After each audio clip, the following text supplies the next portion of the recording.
We're here today in the Milken Institute studios with Glenn Yago. Glenn is our Executive Director of the Financial Research at the Milken Institute and also our Director of our Israel Center. Welcome.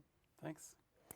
On May 26, which for us here in the United States is tomorrow, Israel graduates from the MSCI Emerging Market Index and into the Developed Market Index. This is a mark of success for Israel. And we've known that this has been coming for some time. What do we expect the impact to be in the short term? Well, I think we have to put it first of all in some context. It's very important that Israel make this transition. It was recently accepted to be a developed country within the OECD rankings.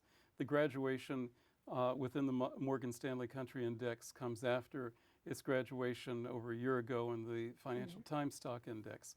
But it's the Morgan Stanley Country Index which is the dominant index through which large investors invest their stock. And there Israel had a very high ranking as an emerging market. It was a great hedge against many emerging markets that had more macroeconomic risk and more political risk. And Israel benefited from that in terms of portfolio flows of foreign investors. It ranked 9th in the range of emerging market countries and over 3% of what the overall index was. So there was a great beneficiary of those portfolio flows. As it moves from being a small fish in a larger pond in the developed market index, that number drops from over 3% to around 0.3%. And that's a significant drop in terms of the footprint and can easily go unnoticed by index investors that are focused on developed market countries, and it's competing with much more developed countries at this point. So the transition costs are potentially quite high. We anticipated and have seen some sell-off back in March as people poise themselves to make that transition. But anywhere from our estimates, other research that's been done is anywhere from $1.7 to $2.5 billion of portfolio investment is potentially at risk. It could be made up in the future as developed country investors take note. But those investors don't only look at countries, they look at sectors. Okay. And that means that Israel has to have a very competitive sector profile, which it needs to prove out beyond the information communication technology sector to life sciences, clean tech, and other areas where it has potential. What else do you see Israeli markets and Israeli companies facing moving forward? Well, the other big challenge would be in order to attract investors, and portfolio flows are such a key aspect of the way that foreign capital flows in this world. It's increased quite substantially over the last 10 years in terms of the total portion of invested capital be from direct foreign investment or from private equity investment or venture capital investment. So they're going to be looking for these investors, and what kind of systemic issues do they have? They have to look at the interest of those investors. The investor wants to be able to go in and out of stock very easily without getting hit, without being exposed to the lack of minority or smaller investor rights. So all of the types of issues that deal with transparency or concentration are very key. And unfortunately, the free float, the amount of investable stock, is relatively low on the Tel Aviv Stock Exchange. What does it look like comparison to other countries or other indexes? Well, in terms of developed countries, it's massively low. If you look at the amount of total public ownership in the top Tel Aviv stocks, it's only around 44% is publicly owned, as compared to the S&P index or the FTSE index of anywhere between 80 to 95%, or in other developed market countries in Europe that range from 60 to 70%. So there needs to be a substantial increase in the amount of free float and the amount of investable shares. And companies need to somehow be enticed in or see as part of their strategy to list more shares on the exchange. And with more investors, the value of their smaller relative share could increase rapidly as the market cap would increase.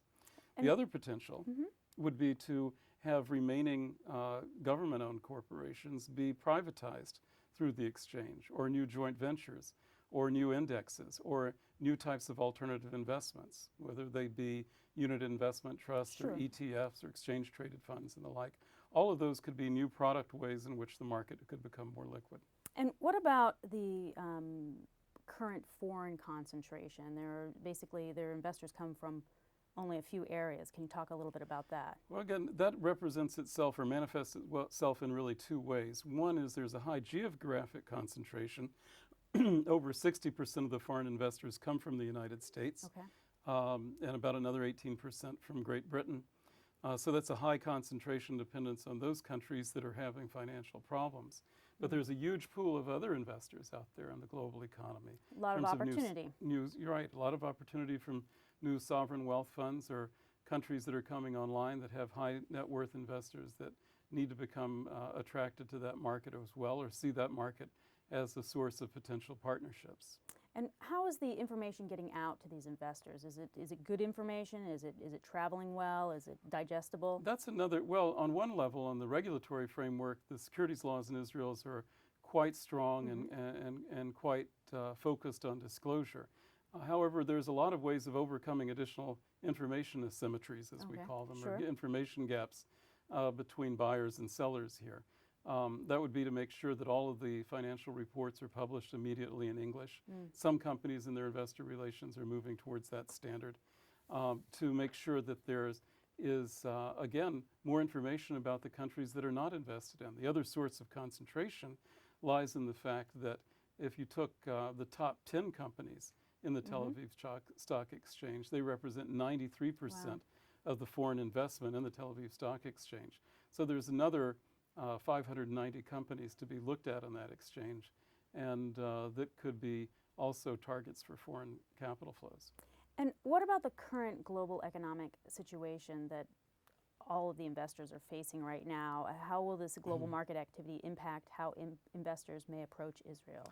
Well, given the fact that Israel has had a very strong macroeconomic discipline, fiscal and budgetary policy discipline during the crisis, and has been able to navigate through that with relatively an unemployment rate 30 to 40% less than many other countries.